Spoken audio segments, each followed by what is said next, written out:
Konsultasi pra-observasi. Waalaikumsalam. Silakan duduk, Pak.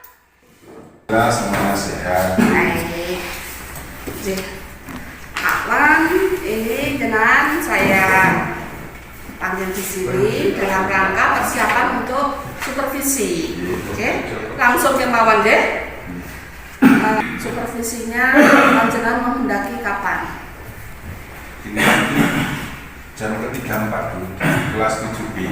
Jam ke-3 4 kelas 7B. Oke. Kemudian materinya nanti apa, Pak Wan? Materinya tentang norma. Tentang norma. Bisa dijelaskan tujuan pembelajarannya? Nanti harapannya peserta didik mampu menjelaskan tentang pengertian norma dan jenis-jenis norma. Kemudian peserta didik bisa membuat contoh-contoh penerapan norma di kehidupan sehari-hari. Dan yang ketiga nanti bisa menggunakan coding untuk membuat simulasi sederhana penerapan norma di masyarakat dengan membuat coding. Oke, berarti sudah kontekstual ya Pak ya? Baik. Jelaskan metode yang akan panjenengan pakai nanti apa? Wah, metode kita nanti pakai problem based learning. Oke. Jadi saja nanti anak-anak respon terhadap permasalahan terkait dengan penerapan norma dalam kehidupan sehari-hari, khususnya nanti mungkin saya simulasi di dalam ruang kelas masalahnya. Baik Pak Wan, ini kelihatannya menarik sekali.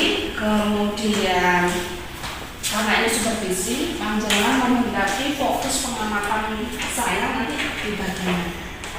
Pada waktu saya ingin melatih bagaimana menghasilkan kelompok diskusi dan menghasilkan gagasan-gagasan yang terkait dengan penerapan norma. Begitu.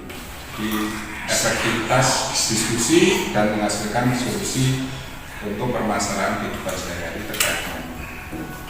Terima kasih. Jadi nanti Pak Wandono selama saya melaksanakan supervisi dan observasi, saya akan melihat bagaimana panjenengan memanage kelompok ini supaya semua anak aktif bisa menyampaikan pendapatnya. Oke? Terima kasih Pak Wan. Nanti kita ketemu di jam ke-3 4 di kelas 7B. Oke? Monggo-monggo. Lanjutkan. Oke, monggo Pak Wan. Assalamualaikum warahmatullahi wabarakatuh. Selamat pagi, salam sejahtera untuk kita semua. Pagi. Bagaimana kabarnya anak-anak? Baik. Sehat semua? Maaf saya mengganggu. Saya mau start belajar bersama kalian ya. Saya? Sehat anak-anak? Prestasi? Masih kita akan membahas tentang norma. Dan kalian tahu kalau misalnya kalian lagi mandi aturan apa? Lagi mandi. Pakai sabun. Pakai sabun. Terus pintu ditutup ya. Oke. Kalau makan.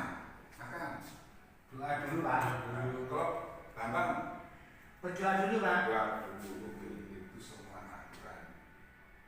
Yang kali ini akan kita dalami, kita akan bahas bareng-bareng tentang norma. Nah, tujuannya anak-anak supaya kalian paham, semakin paham tentang apa itu norma dan jenis-jenisnya norma. Karena norma itu banyak sekali, nanti kita akan kapling-kapling tujuannya apa, jenisnya.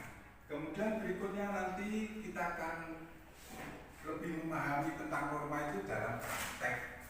Jadi nanti kalian saja praktek, kemudian hasil dari praktek nanti kalian bentuk kartu-kartu kecil yang isinya tulisan-tulisan kalian dalam mempraktekkan norma. Kemudian nanti berikutnya kita akan membentuk kelompok, karena belajar nanti dengan kelompok memecahkan masalah di dalam kelompok.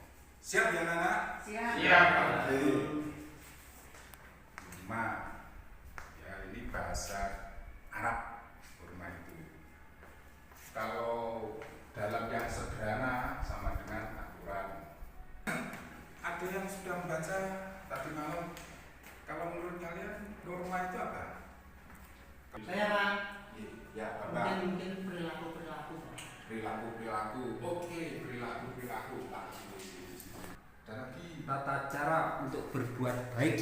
ya, tata cara berbuat ya, berbuat. Widodo, kalau Widodo, setahu Widodo, norma itu apa?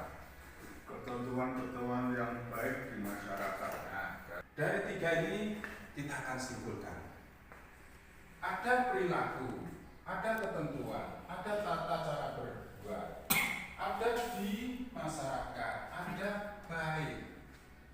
Kesimpulannya, kalau dari pengertian kalian tadi, berarti norma itu tata cara berbuat atau berperilaku yang isinya ketentuan yang baik, yang nanti sebagai landasan kita melakukannya itu di masa depan. Di isinya perilaku, tata cara berbuat, kemudian berbentuk menjadi ketentuan-ketentuan, dan nilainya baik, karena baik dipakai untuk menganggur masyarakat.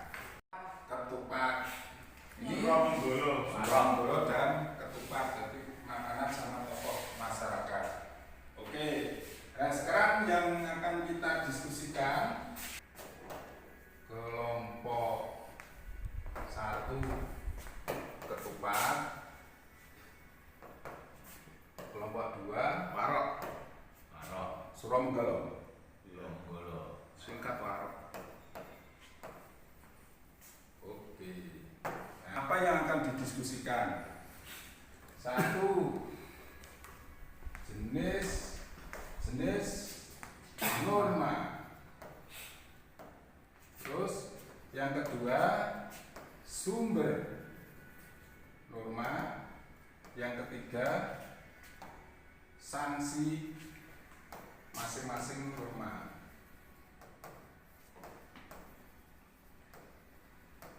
Nah, diskusikan dalam kelompok. Setelah ini nanti selesai, kita bawa ke diskusi, ke presentasi. Kemudian nanti yang terakhir ada yang harus diselesaikan oleh kelompok terkait dengan penerapan norma. Tapi kita buat problem atau permasalahan. Gitu ya anak-anak. Oke, sekarang kita ke diskusi. Silakan dipecahkan dulu 3 hal ini. Kira-kira 10 menit bisa selesai ya? Ya. Oke, silakan. Sebelum itu mungkin ada kurang jelas? Sudah. Jelas. Nah, silakan. Kalian ya, gawainya dipakai untuk explore. Oke, sudah selesai anak-anak? Sudah. Ya. Menyampaikan hasil diskusi tentang jenis norma dan sumber norma. Kelompok ketupat. Diskusi tentang jenis-jenis norma dan sumber norma. Yang pertama, jenis norma yaitu norma agama, norma susila, norma kesopanan, dan norma hukum. Sumber norma, 1, untuk norma agama sumbernya adalah kitab suci. 2, norma susila sumbernya adalah hati nurani manusia. Norma kesopanan sumbernya adalah masyarakat.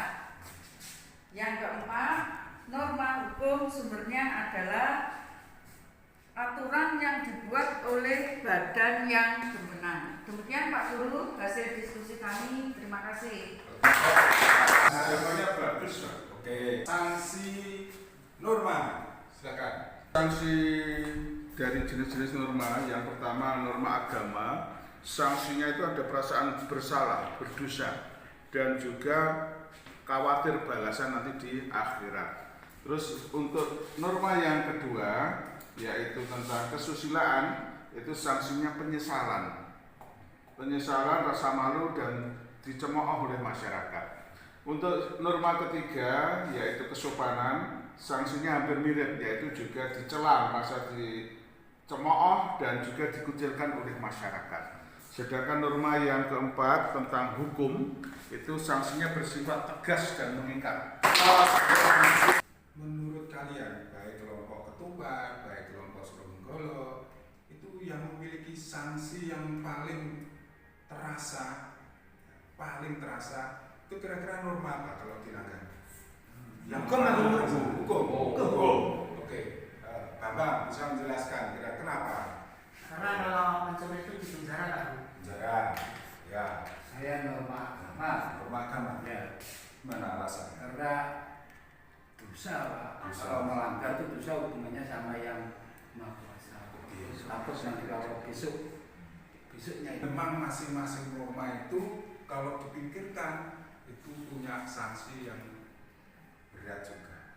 Nah, anak-anak kali ini ada problem solving. Saya meminta respon dari kalian, baik kelompok ketupat maupun kelompok Suromenggolo. Silakan. Kalau melihat sampah berserakan di kelas, apa yang akan kalian lakukan? Dikaitkan dengan norma. Nah, catatan di kertas kecil kalian nanti besok akan kita wujudkan dalam bentuk coding. Nah, proses itu silahkan nanti dicatat kecil-kecil di kertas kalian. Paham kira-kira? Nah, kita akan lihat ada sampah berserakan di kelas. Silakan poin per poin disampaikan. Membersihkan lah dulu, mengambil satu persatu. Ngambil satu Terus persatu. dibuang ke tempat sampah lah dulu. Buang ke tempat sampah terus. Ya sudah. Oke, sudah. Ini tadi kelompok ini ambil buang ke tempat sampah. Di kelompok Suromenggolo tampilnya Pak. Ambil sampah, Kumpulkan, dibawa ke tempat sampah, buang. Itu nanti kita buat programnya di aplikasi. Sudah cukup? Oke, terima kasih. Mari kita tutup pelajaran hari ini dengan selesainya. Kalau ada yang kurang, mohon maaf. Assalamualaikum warahmatullahi wabarakatuh. Praktek saya di kelas. Alhamdulillah Bapak, observasi tadi berjalan dengan lancar sampai selesai. Jadi Bapak, ini sesuai dengan kesepakatan kita. Langsung saja ya. Tadi saya sudah checklist dari daftar observasinya. Tapi kita fokusnya tadi sudah disepakati tentang pengelolaan diskusi kelompok. Ya. Nah, bagaimana menurut Pak Wandono dari hasil yang sudah Panjenengan lakukan? Apakah Panjenengan sudah puas atau ada sesuatu yang perlu Anda perbaiki? Secara umum memang sudah puas, tapi saya melihat di dinamika kelompok tadi belum semuanya menyampaikan pendapatannya. Jadi masih ada satu dua yang impian saya itu aktif, tidak hanya aktif dalam diskusinya tapi juga dalam presentasi. Ya, secara umum memang puas, tapi saya masih harus menambah lagi supaya nanti lebih efektif lagi. Itu ya. Nah, Pak, tadi saya juga mengamati ada beberapa siswa yang diam saja dan tidak menyapa. Gitu ya. Nah, monggo kira-kira apa yang perlu Panjenengan perbaiki supaya anggota kelompok itu mau atau berani mengungkapkan pendapatnya? Ya mungkin nanti dalam jangka pendek kalau nanti menggunakan hal yang sama saya seperti ini. Atau mungkin lain kesempatan saat pendekatan berapa lagi permasalahan apa, mungkin kesulitan belajar apa, supaya saya punya bahan untuk nanti strategi pengelolaannya lebih punya gaya untuk semuanya bisa aktif. Pak Wandono, ini saya ingin memberikan saran sedikit supaya kelas ini kondusif, supaya pembelajaran ini berjalan dengan lancar sesuai dengan harapan Panjenengan. Silakan kesepakatan kelasnya lebih ditegakkan. Jadi anak-anak diajak mengingat kembali kesepakatan kelasnya, termasuk bagaimana anak-anak harus berani mengungkapkan pendapatnya. Jadi itu saran dari saya. Mungkin ada yang ingin disampaikan Pak Wandono? Ya nanti mungkin saya